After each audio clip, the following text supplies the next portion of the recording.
Running, and we're going to continue with a little more ancient Ancient. family history. and Well, while Madeline and Dad were on that trip, I was on the high seas. I was radio operating on Pacific Give your age.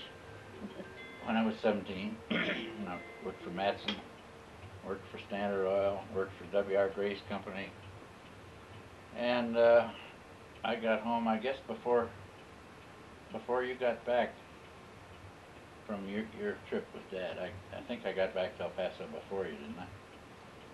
I'm not sure. Anyhow, it was in the 1925 era, I believe, along in there somewhere, when we were stationed at Fort Bliss. And then when I got back from that, I went back to high school as a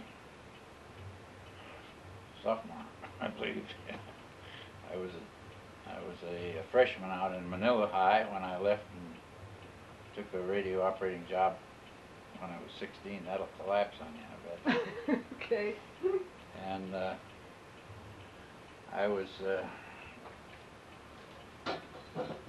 Dad was stationed at Fort McKinley at the time, and the Dollar Company had bought an old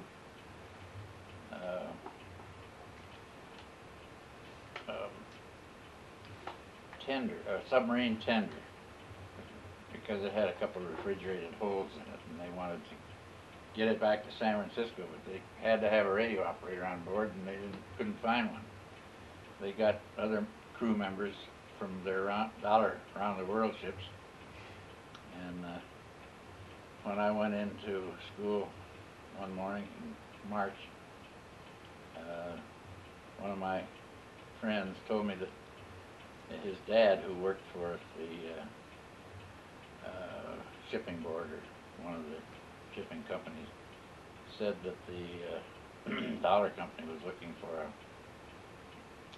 radio operator, and he said his father knew that he had a friend who was an amateur radio operator, and to ask him if he'd be interested in taking a job on that ship.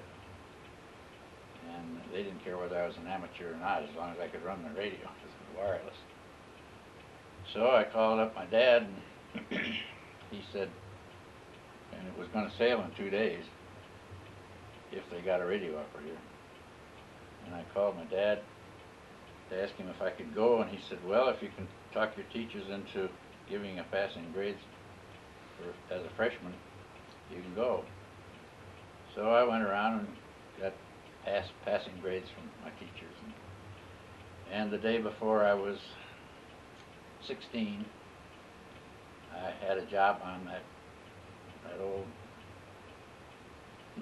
submarine tender. And we went to, we accumulated a bunch of stowaways on board.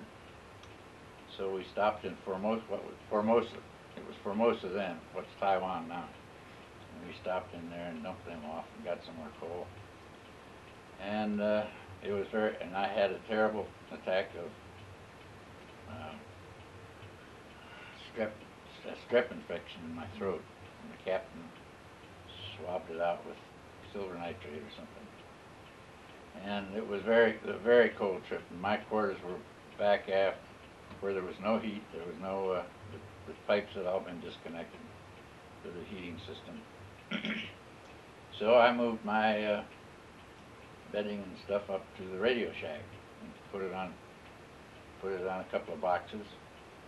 And first I tried out a hammock, and all I did was dump myself on the floor.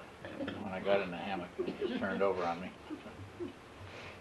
And then one day it was so hot in the radio shack that I opened the porthole and fell asleep on my bed was down on these two boxes, just the springs and the mattress. And all of a sudden the whole Pacific tried to come in through my porthole. And I was doused, and the radio equipment got all soaking wet with salt water, which I had to clean it all off with fresh water. I had to pump out the the Radio Shack because there was about a 6-inch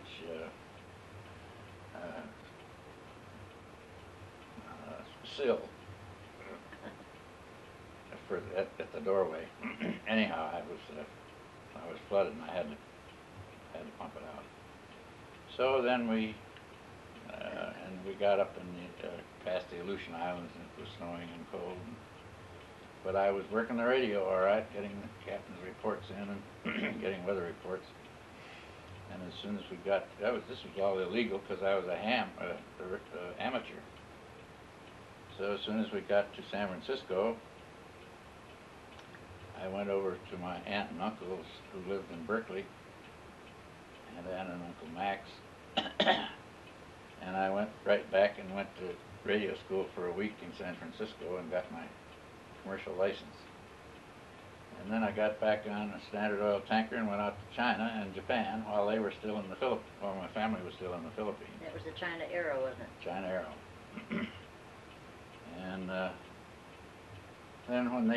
then I started high school in Berkeley before they got back. And I think I had about a month of high school, and they came back, and we all piled in a Model T Ford that my father bought and drove down to Los Angeles.